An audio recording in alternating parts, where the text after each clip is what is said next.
Hey everybody, in the spirit of the 4th of July, we were all about explosions and fire and everything glorious here at my house. And I got to thinking about shop safety and the danger of fire there, because there's a lot of things in our shops that can lead to fires. Things like gasoline. Yeah, maybe we don't have a whole lot of that in our shop, but we do have a lot of different thinners and cleaners that very flammable. We've got a lot of oils, they're flammable. The rags we keep them in, they're flammable. We already know how to take care of these because they say flammable all over them.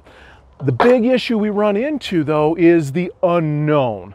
And this 4th of July, I took a little bit of time to teach my kids and not necessarily play with, but I was playing with the unknown flammable at my house. And that's everybody's wood shop favorite, sawdust. The stuff that, yeah, it's great for your lungs, it's great for your skin, it's great for everything we do. But what we don't realize is that that is probably the #1 fire danger in our shop. It is a massive fuel source, and it's not because it is the most dangerous, it's because the one we don't see. We sit there and cut all day long with our power tools and our CNC machines and everything we've got. At the end of the day, we've got sawdust on the ground and we've got sawdust in the air, and often we're too tired to take the time to clean that up. The issue is, what if a small spark gets into a little bit of that sawdust on the ground and starts smoldering? And one thing I noticed this weekend was, as I had sawdust on the ground that started with a little bit of fire, little bit of smolder, it would smolder for hours as it searched for more fuel. And all it would have taken for that to erupt into a bigger fire is another fuel source, which we keep so many of in our shop. Piles of wood, all kinds of stuff that will burn or could burn.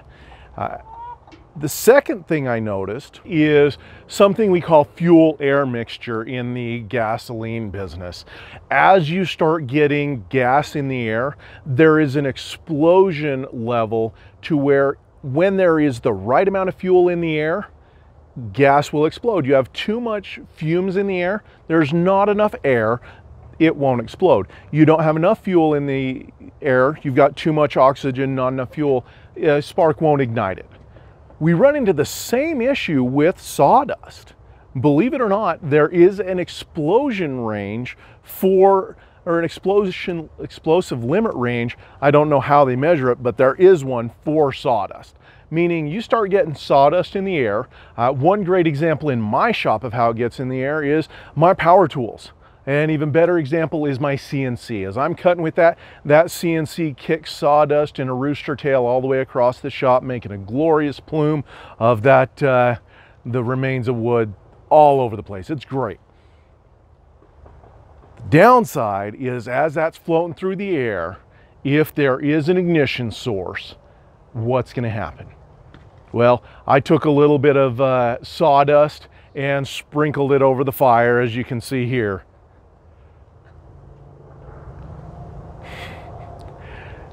And dang, was that a little bit of a pop.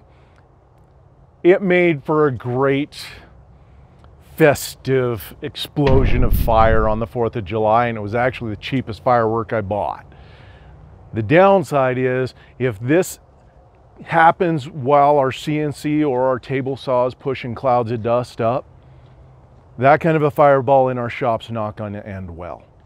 The other really big area that we can see this happening is, maybe you don't like getting sawdust on your floor so it can smolder and burn, so you put in a dust collection system.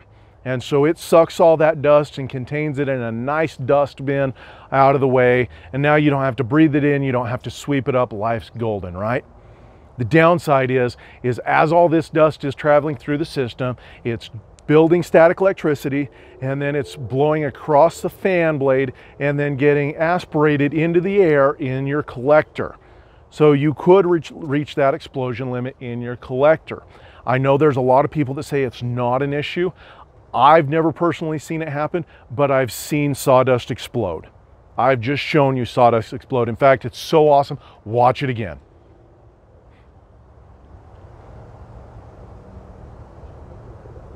I don't want that happening in my shop.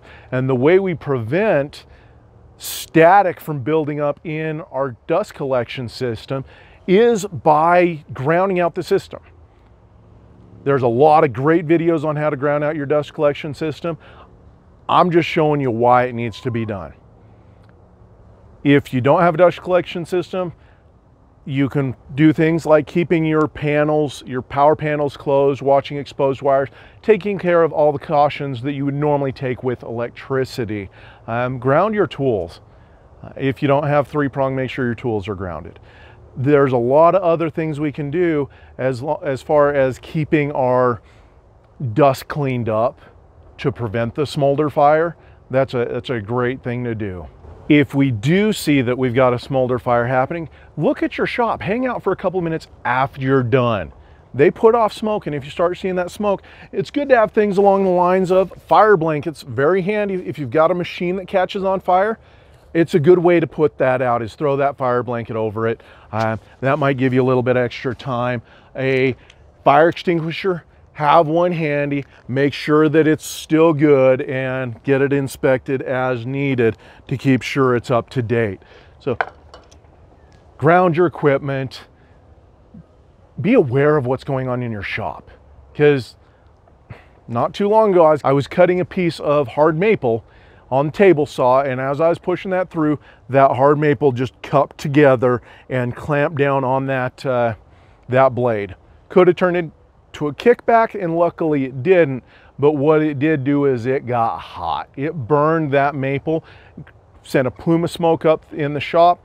I went through and opened the door, and the smoke was just staying there. So I took the time, opened up my table saw, looked down inside where the smoke was still billowing out of, and made sure that it hadn't caught anything on fire. And luckily it hadn't. But if we're aware of those smoke levels, if you start getting smoke in your shop, stop, clear it out, make sure you've got it. The other thing we can run into is really cool craze these days. I think it looks cool, haven't done it too much myself, is when we burn the wood. It looks awesome to take a blowtorch or something and scorch that wood, give it that cool scorched effect. Make sure your sawdust isn't kicking around when you're doing it. Clean your environment, make sure all your flammables are out of the way when you're doing it, and always have something ready to put that out if it turns into a fire. Stay safe. I hope you had a happy 4th of July. If you're here in Utah, you get to blow things up on the 24th of July again, so have a safe 24th of July.